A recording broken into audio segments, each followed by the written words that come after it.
Hi, എല്ലാവർക്കും സ്വാഗതം. ഇന്നത്തെ നമ്മുടെ വീഡിയോ ഒരു അകത്തിച്ചീര നടുന്ന വീഡിയോ ആണ്. അകത്തിച്ചീര രണ്ട് ടൈപ്പ് അകത്തിച്ചീരയുണ്ട്. വെള്ളയുണ്ട്, ചുമപ്പ് പൂക്കൾ ഉണ്ടാകുന്നതുണ്ട്. വെള്ളപ്പൂക്കൾ ഉണ്ടാകുന്നതും ചുമന്ന പൂക്കൾ ഉണ്ടാകുന്നതും. ഇത് വെള്ളപ്പൂക്കൾ ഉണ്ടാകുന്നതാണെന്ന് പറഞ്ഞാണ് കേട്ടോ ഞാൻ വാങ്ങിച്ചത്. ഇത് നമ്മൾ ഒക്കൽ കാർഷിക നഴ്സറിയിൽ നിന്ന് വാങ്ങിച്ചതാണ്. ഈ ഒരു തൈക്ക് 20 രൂപയാണ് വില.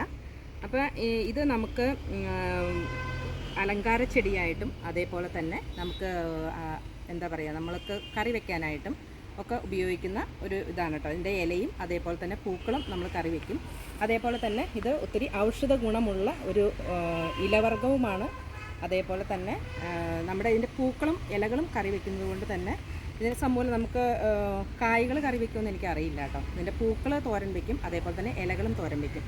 പിന്നെ തൈറോയിഡ് പോലെയുള്ള രോഗങ്ങളുള്ളവർക്ക് ഇതിൻ്റെ ഇല തോരനായിട്ട് ഉണ്ടാക്കി കഴിക്കുന്നത്, അതേപോലെ ചമ്മന്തിയിൽ ചട്നിയിലൊക്കെ ഇതിൻ്റെ ഇലകൾ ചേർക്കുന്നതൊക്കെ വളരെ നല്ലതാണെന്ന് പറഞ്ഞു കേട്ടിട്ടുണ്ട്. അതേപോലെ തന്നെ ഇതിൻ്റെ ഇലകൾ ഉണക്കി പൊടിച്ച് നമ്മൾ ഈ കുക്കുംബർ ജ്യൂസിലൊക്കെ ഇട്ട് കഴിക്കുന്നത് തൈറോയിഡ് നമുക്ക് നോർമലാക്കും എന്നും പറഞ്ഞു കേട്ടിട്ടുണ്ട്. അപ്പോൾ അതുപോലെ തന്നെ ഒത്തിരി ഔഷധ ഗുണങ്ങളുള്ള ഒരു ചെടി കൂടിയാണ് കേട്ടോ ഈ അകത്തിച്ചീര. എല്ലാവരും വീട്ടിൽ നട്ടു വളർത്തേണ്ട ഒരു ചെടി കൂടിയാണ്. നമുക്ക് ഗാർഡനിലൊക്കെ നട്ടു വളർത്തിയാലും പൂക്കളുണ്ടായി നിൽക്കുമ്പോൾ കാണാൻ നല്ല ഭംഗിയുള്ള ഒരു ചെടിയാണ് കേട്ടോ. പെട്ടെന്ന് വളർന്ന് വലുതാകുന്നതുമാണ്. ഇത് നമ്മൾ നട്ട് കഴിഞ്ഞാൽ ഒരു 2 മാസം കൊണ്ട് തന്നെ ഒരാൾ പൊക്കമൊക്കെ ആവുന്ന ഒരു ചീരയാണ്. പെട്ടെന്ന് വളർന്നു വരുന്ന ചീരയാണ് കേട്ടോ. അപ്പോൾ നമുക്കിതൊന്ന് നട്ടു കൊടുക്കാം. അപ്പോൾ ഞാൻ ഇവിടെ ചെറിയൊരു കുഴി എടുത്തിട്ടുണ്ട്. നമ്മുടെ തൈ ചെറുതാണല്ലോ, അപ്പോൾ അതിനനുസരിച്ച് ഞാൻ ചെറിയൊരു കുഴി എടുത്തിട്ടുണ്ട്. അതിലേക്ക് ഞാൻ കുറച്ച് ചാണകപ്പൊടിയും എല്ലുപൊടിയും ഇട്ട് കൊടുക്കുന്നുണ്ട് കേട്ടോ. കുറച്ച് എല്ലുപൊടിയും കൂടി ഇട്ട് കൊടുക്കുന്നുണ്ട്. അതേപോലെ തന്നെ കുറച്ച് വേപ്പിൻ പിണ്ണാക്കും ഇട്ട് കൊടുക്കുന്നുണ്ട്. ഇനി നമുക്ക് ഈ തൈ ഒന്ന് നട്ടു കൊടുക്കാം. നട്ടു കൊടുക്കുമ്പോൾ ഈ കവറൊന്ന് കീറി കൊടുക്കണേ. കവറ് സൂക്ഷിച്ച് കീറണേ. നല്ല രീതിയിൽ ഇതിൻ്റെ അകത്ത് വേരുകളുണ്ടാവും. ഇപ്പോൾ നമ്മൾ ആദ്യമായിട്ട് നടുമ്പോൾ ഇതിൻ്റെ വേരൊക്കെ പോയി കഴിഞ്ഞാൽ ചിലപ്പോൾ പിടിച്ചു വരാനായിട്ട് പാടായിരിക്കും. അപ്പോൾ അതുകൊണ്ട് തന്നെ നമ്മൾ സൂക്ഷിച്ച് കട്ട് ചെയ്തെടുക്കുക. നല്ല രീതിയിൽ വേരുകളുണ്ട്. അപ്പോൾ ഇനി നമുക്കിതൊന്ന് നട്ടു കൊടുക്കാം.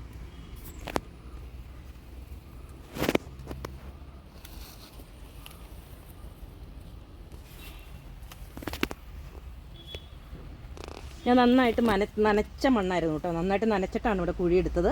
അപ്പോൾ അതുകൊണ്ട് ഞാൻ നനച്ച് കഴിഞ്ഞിട്ട് നട്ട് കഴിഞ്ഞിട്ട് നനച്ച് കൊടുക്കുന്നില്ല കേട്ടോ. നല്ല രീതിയിൽ കണ്ടോ നല്ല കുഴഞ്ഞ മണ്ണാണ്.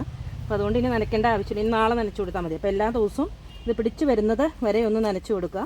എന്തെങ്കിലും കരിയിലകളോ വാഴക്കച്ചിലുകളോ ഒക്കെ ഉണ്ടെന്നുണ്ടെങ്കിൽ അതൊന്ന് സൈഡിലേക്ക് ചേർത്തിട്ട് കൊടുക്കാം. അപ്പോൾ ഉണങ്ങിയ പുല്ലുകളോ അങ്ങനെ എന്തെങ്കിലുമൊക്കെ ഉണ്ടെന്നുണ്ടെങ്കിൽ ഇട്ട് കൊടുക്കുന്നത് നല്ലതായിരിക്കും കേട്ടോ.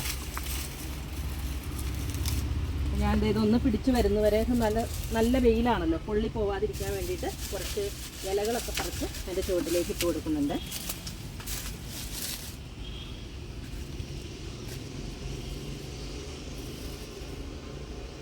ഇപ്പോൾ നമ്മൾ അകത്തിച്ചീര നട്ട് കഴിഞ്ഞിട്ടുണ്ട്. അപ്പോൾ എല്ലാ വീടുകളിലും നട്ട് കൊടുക്കേണ്ട ഒരു ചീരയാണ് കേട്ടോ. അത്രയും ഔഷധ ഗുണങ്ങളുള്ള ഒരു ചീരയാണ്. അതേപോലെ തന്നെ കാണാനും ഇത് പൂത്ത് നിൽക്കുന്നത് കാണാനും നല്ല ഭംഗിയാണ് കേട്ടോ.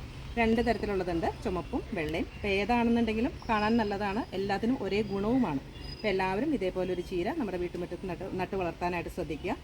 ഇത്രയേ ഉള്ളൂ ഇന്നത്തെ വീഡിയോ. നിങ്ങൾക്ക് ഇഷ്ടപ്പെട്ടാൽ ലൈക്ക് ചെയ്യുക, ഷെയർ ചെയ്യുക, കമൻറ്റ് ചെയ്യുക, അതേപോലെ തന്നെ സബ്സ്ക്രൈബ് ചെയ്യുക. താങ്ക്